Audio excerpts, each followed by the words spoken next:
HRTC पेंशनरों ने आज अपनी लंबित मांगों को लेकर शिमला में जोरदार प्रदर्शन किया। पुराना बस स्टैंड स्थित एचआरटीसी मुख्यालय के बाहर सुबह से ही पेंशनरों की भीड़ जुटनी शुरू हो गई।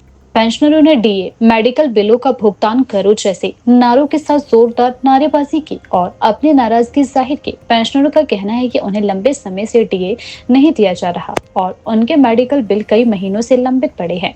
इससे उन्हें आर्थिक कठिनाइयों का सामना करना पड़ रहा है, खासकर बुजुर्ग अवस्था में जब दवा इलाज की जरूरत सबसे ज्यादा होती है। मुख्यालय के बाहर प्रदर्शन के बाद पेंशन नारेबाजी करते हुए चौड़ा मैदान की ओर रवाना हुए। प्रदर्शनकारियों ने चेतावनी दी कि अगर जल्द उनकी मांगे पूरी नहीं हुई तो आंदोलन को और तेज किया जाएगा। पेंशनरों ने सरकार और एचआरटीसी प्रशासन से मांग की है कि डीए का भुगतान तत्काल किया जाए और मेडिकल बिलों का निपटारा जल्द से जल्द किया जाए ताकि उन्हें राहत मिल सके।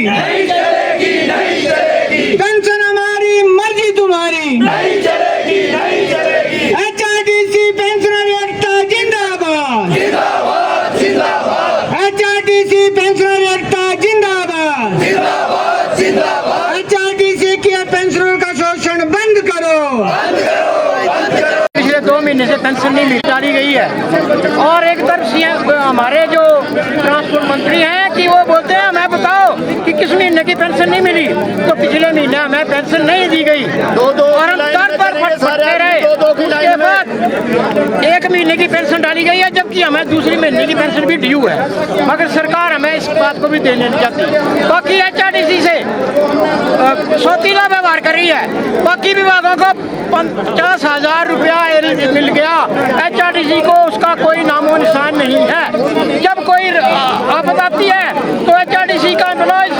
सरकार के साथ खड़ा होता है, अपने पैसे कटवाता है, सैलरी कटवाता है सभी विभागों के साथ, मगर अब एचआरटीसी के साथ ये सौतेला व्यवहार क्यों है?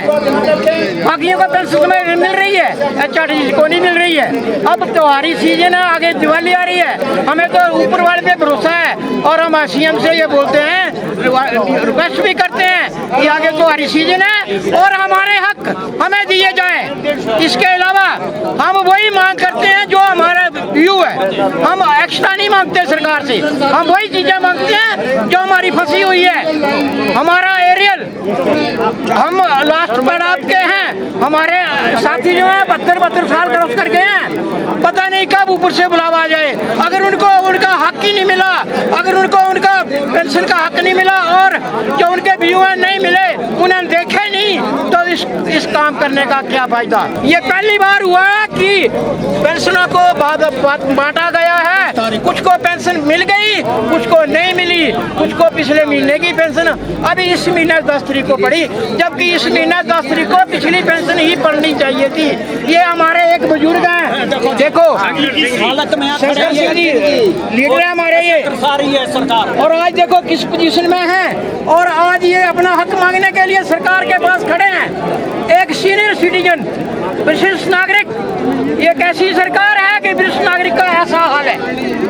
तो मैं फिर दोबारा अपने ट्रांसपोर्ट मंत्री से और सीएम से फिर रिक्वेस्ट करता हूँ कि ये जो हमारे बुजुर्ग यहाँ इतने खड़े हुए हैं, कुछ लाठियों के सहारे हैं, कुछ हमारी महिलाएं भी हैं, वो आए और देखें क्या है, क्या हाल है। ऐसे तो बोलते हैं कि पैसे की कोई कमी नहीं है, अगर पैसे की कोई कमी नहीं है तो फिर हमें क्यों तरसाया जा रहा है, हमें समय की पेंशन क्यों नहीं मिल रही है? धन्यवाद सर। मैं एचआरटीसी धर्मशाला से रिटायर सब इंस्पेक्टर। इस पूरे पंडाल में सीनियर सिटीजन, वरिष्ठ नागरिक, जिन्होंने एचआरटीसी के अंदर अपने जवानी की मस्तानी उमंगे दिन रात कार्य करके प्रदेश की जनता की सेवा की है, आज उनको इन हालातों में जब हम कोई बातचीत करते हैं कि हमारे भत्ते दिए जाएं, हमारे को पेंशन टाइम की दे दी जाए, लेकिन उसके लिए सरकार दोगली नीति अपना रही है, हमारे साथ भेदभाव कर रही है, जबकि और विभागों में सबको समय पर पेंशन मिलती है। तो एचआरटीसी के अंदर अभी 10 तारीख को 2 महीने के बाद तीसरे महीने हमारे को पेंशन मिलती है।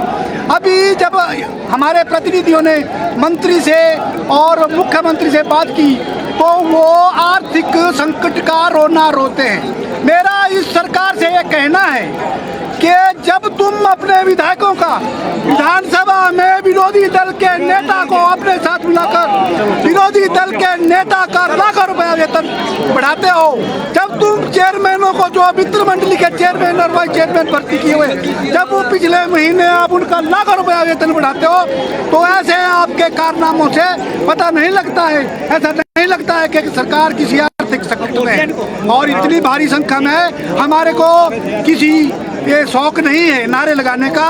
हम सारे लोग अपने अपने परिवारों के मुखिया हैं और सरकार को देखना चाहिए।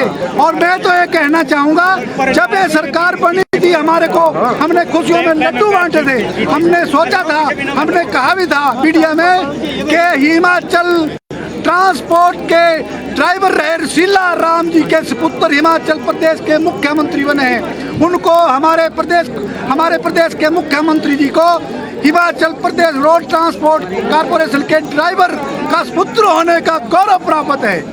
इसलिए मैं कहना चाहता हूँ, ये परिवार है, आपने इस परिवार का अंजल खाया है, एचआरटीसी का अंजल खाया है।